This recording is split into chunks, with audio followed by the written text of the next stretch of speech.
What's going on, guys? Anthony Grillo, DEEZ LUTS.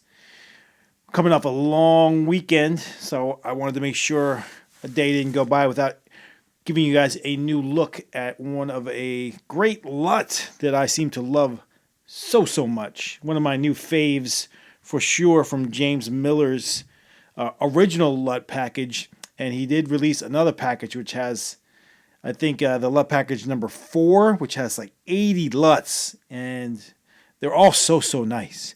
I'll show you those in a quick second, but he was doing this thing where he was giving you different exposures, +1, +2, plus a -0. I'm glad he didn't do it with this one because he just gave us, I think, 84, 86.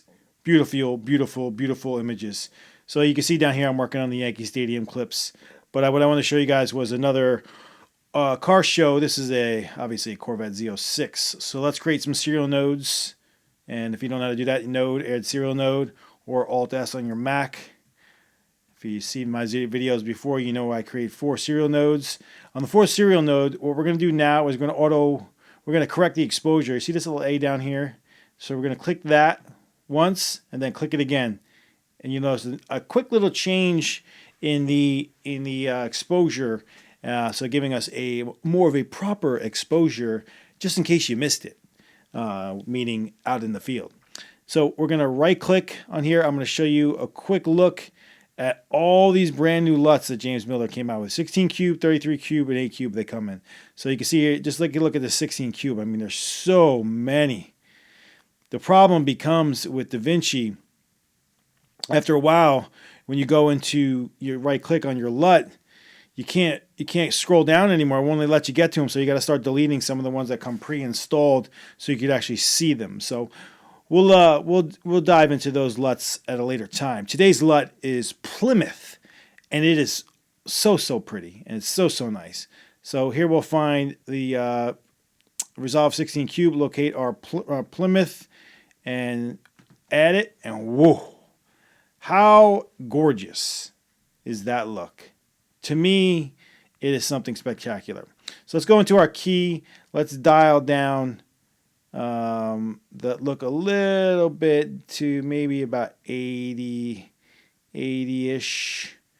I mean, this is all custom suit for yourselves, because if you take it back up to 100, you know, that's a personal preference. I like to dial it down just a wee bit. So let's do our output blanking, 2.35 ratio. So you guys can see, we'll make it large.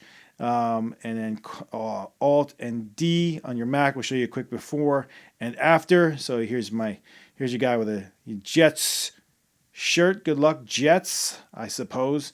Alt D to bring it back. Look how nice. Look how lovely. I mean, we could stop right here and call it a day, but you know me better than that. We're gonna grade this out. So Command F will take you out of full screen mode. And let's do a little saturation. What do you think? Let's add some saturation this time. We're going to curveball you guys a little bit, so we don't get stuck in a rut of doing the same old. So we're adding that. See how nice and red that is now? Wow. I mean, this Corvette was something spectacular. The guy was going on and on about how fast he runs the quarter mile. And, I mean, you really got to be interested in that stuff to care that much. But you know, I care a little bit, but you know, not that much. But if you want to see what you did on that little bit of a difference right there, you can click the key on and off. Look how nice that is. So nice. Let's go to serial node number 2, where we'll play with our curves, and we'll go into custom curves. And if you guys are new, just make sure there's no check mark here, because if there is and you move up and down, they all go up and down. So we don't want that. So just click on these 3 little dots, make sure they're unganged. Let's make our canvas a little bit larger by clicking on this button over here. Let's make our curves a little bit bigger to work with. This is always custom suit. We always try to begin with a reverse S-curve to see if this is something that we like. I mean, it's always up to you guys at the end of the day to see if you like that, or if you like something from here pulling up on that curve a little bit. Whoa, look how, oh, since we brought out this highlight right here, let me show you guys a little something else. If you go into this little color match, you'll see down here it says highlights. If you drag down to the left, you'll see that you'll get the highlight, whatever's highlighted will start to dim down, I guess. See how long it took to catch up? But did you see that? You go back and watch it again. Because it's always delayed. I don't know if it's the I show you up here that makes it delayed or what, but you can see that I lost all that shimmer. It pulls out the highlights of the image, which is pretty freaking cool. So let's go back. Let's go back up to the top so you guys can see the difference when it does come back. But I do want to show you guys that little highlight tip or trick, if you will. And then you can bring it back down again, and you can see that it starts to you start to get that red back from the in the Z06. So that is the curve that we're going to stick right with there. And let's do a little bit of a blue dip down. We'll call it a dip down. Why not? Oh, that's looking really sharp. That's looking really sharp. Just be careful it doesn't get too yellow for you. You just be careful with it, ever so slight. So, and on the red curve, you can bring it down. See what that starts to do if that's something that you like. I mean, like I said, it's always the reason why I do these video guys. So you can actually see the differences of what it's doing. I mean, if you want to oversaturate the reds, you can definitely do that, or you can pull it down. So we'll leave it. We'll leave it up a little bit, maybe right about there. Let that red pop because it was a popping car. It was really, really nice. So let's sharpen this thing up in serial node number 3. Going into our custom, going into our sharpen tool right here. Make sure you're in sharpen. If you see blur, just change the blur into sharpen. With these, you got to be real careful. You don't want to overdo it. 44, 45 is where I like to live, and we'll make it a full screen right now so you guys can see a little bit of the image as it is. It's Blackmagic camera. If I didn't mention it, it's the Blackmagic Pocket Cinema camera, my favorite camera compared to my GH4 and the Nikon D750. It does have the Metabones Blackmagic Speed Booster on it, but for filmic images, I'm loving this camera. And maybe one day I'll upgrade to those Ursas or mini Ursas or what have you. So let's do a Command and Alt and D, and we'll show you guys the difference.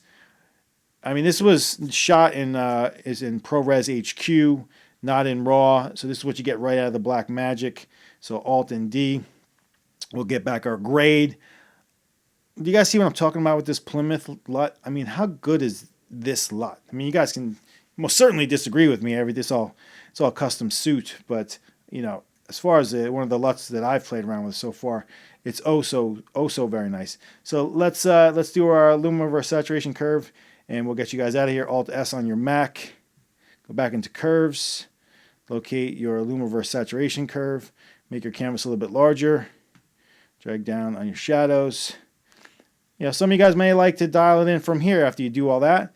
You start to pull it in to to exactly where you want it, and then you can dial it down. I mean, that's bright red. See how well the Blackmagic holds together the grade. I mean, we're really pressing this codec, and it holds together like nobody's business. So that is where we'll leave it today. I hope you guys got something new out of the video, especially that highlight tip, so you could actually start to pull down. If we mess with it, say we go in here and let's just pull it down again to 63 and see what that does. So you guys can really start to pull down on the highlights of the image. So it's really a useful tool. I wouldn't overdo it, but it is a tool to be used, and that is where we shall leave it, my friends. I thank you guys all for watching this video. I appreciate all the subscribers. If you have any questions, concerns, I have so many more LUTs to do. I just purchased that complete new LUT package, pack 4. I have so much stuff for you guys coming up in the future. So that is all for now, guys. I appreciate it so very much. We'll show you one last look of the look how well the skin tones actually look pretty good here. So it looks pretty good. I'm actually hitting play, but it's playing oh so slow. And if you're new to the video, it's because I Show You HD, which is the recording software, the screen capture software, really does slow down DaVinci. and it really bogs us down. Okay, guys, thank you so very much. We will talk to you guys next time on DEEZ LUTS. Have a great day. Thanks so much.